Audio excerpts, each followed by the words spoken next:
Hello, welcome to day two of my daily highlights. And today I want to talk about optimistic nihilism. I want to talk about optimistic nihilism, and I got to combine this rice and beans in my head today for the first time. There is this negative connotation on or presupposed or preassumed negative path or conclusion you would have when you talk about nihilism, right? And nihilism is the belief in um, meaninglessness of life, right? It's a philosophical conclusion that life is meaningless, right? That the world as we know it, or the world that we live in, is objectively meaningless, and every meaning that we attribute to life and the living is subjective and is just based on our human to human interaction. And if every human was dead, everything we called meaning would cease to exist, right? Because it's just subjective, it's because we are experiencing it. And and that's nihilism, right? But optimism, right, is optimism is the belief in um it's not necessarily a belief, it's more of an outlook of life, right? It's more of a positive um outlook of life, or a framework, right? Like, the way you have glasses, right? And you're seeing through that glasses, right? You can see a different color if you were wearing maybe a blue shade or a dark shade, you understand, or a yellow shade. So optimism is just a shade, right? And it's basically the kind of shade that sees things in the positive light.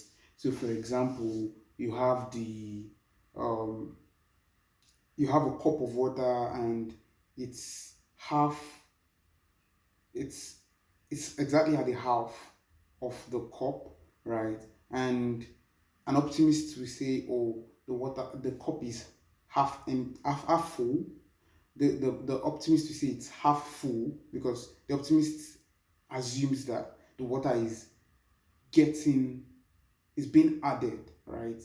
It's going to the top, and the pessimist assumes the opposite, and the pessimist says, "Oh, it's half empty because it's being reduced." So it's just like a framework of life. There are some people that they are naturally happy, like there's no reason to be happy, or there's no good thing in a particular situation, but they just find they just seem to always find that good angle to come out of life. And when something very horrible is happening, they can just um, create this new perspective to the same situation. And you start to wonder, wow, I never thought about it like this. Oh, that's an impressive, beautiful, optimistic way to look at it, because it's just always positive, right? And there's some people that would always think about the negative and um the horrible perspective, right? Or could be the same thing that happened to both of them, but like, for example, both of them's parents die, you know, and an optimistic person, would you know look for one way or the other to just muster up a story in their head that probably is for a greater good, or something that just makes them you know happy, come at it with a positive light. And the pessimist usually comes at it in a negative light, or in a negative perspective.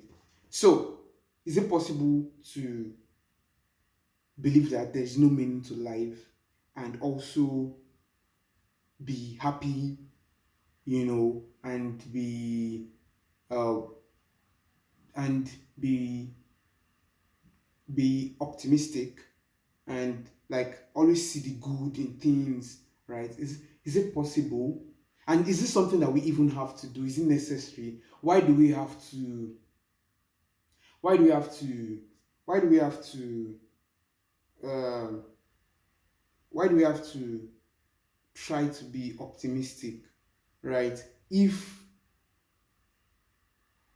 you're like me and you try to live your life based on what is real and what is true and what is testable, and your conclusion brings you to nihilism, right? And you now have to cook up something that is not real just to be optimistic. You know, what's the essence of that? So where I'm driving at with this is uh where I'm driving at with that is is it necessary to be optimistic as a nihilist? You know, and one thing I learned was that nihilism is more of a philosophical conclusion, right? That your brain can make, but optimism is more of a framework of life, of looking at life and um, behaving and acting in life. So they're kind of two different things and they can coexist, right? And it's important to kind of be optimistic because life, to exist in this life is quite difficult, right? It's hard and it can be you can easily be dragged into the difficulties and the complexities and be soaked in all of that, in all of that difficulty and hardship, right? It's very easy to be that, but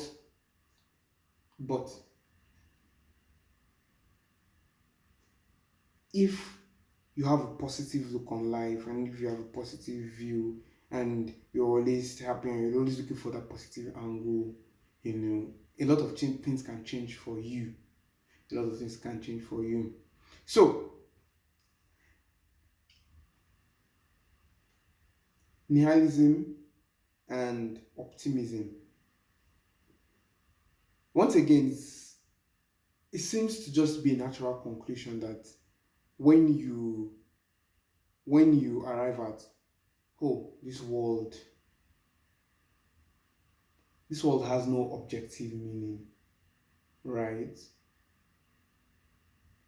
It seems to just be, then I should be sad, right? Then what's the purpose of everything? You know, why should I be alive? It's even, when you have suicidal thoughts, there's no counter argument because, like, why should you not kill yourself? Because, like, there's no meaning to life, right?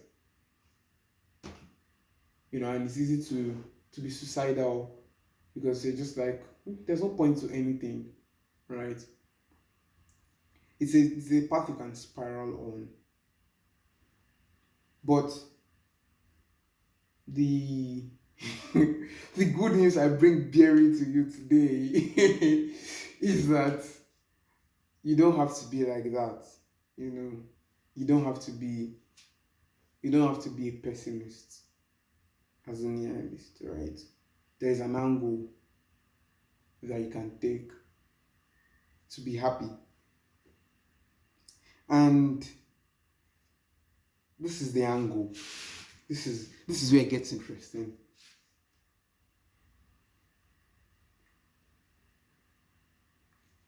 you have to you have to see the world as wondrous. You have to see the world as something um, that is so beautiful and you're trying to discover. I think it's it's not a question of, I don't know. I think you start when you start to do that, you start to put a meaning to life. Nihilism doesn't say Nihilism doesn't mean that uh, you do not have your own meaning to life. I mean, for you to even exist in any form of social interaction, right? You have to presuppose some sort of meaning, right? Because you have, I think Jordan Peterson says this, right? There has to be this hierarchy of things, and uh, there has to be something at the top, you know. I'm not saying it has to be God at the end of the day or something, but what I'm just trying to say is that there has to be a reason why you're doing something, and when there is a reason why you're doing something, it's kind of meaning at the end of the day. It's, how do I put it? Yeah, it's the meaning. It's kind of fills up the space of meaning in life. But where I was going with all of that is that you have to wonder about life, right? You have to want to learn about the world, and that's kind of meaning on its own, you know.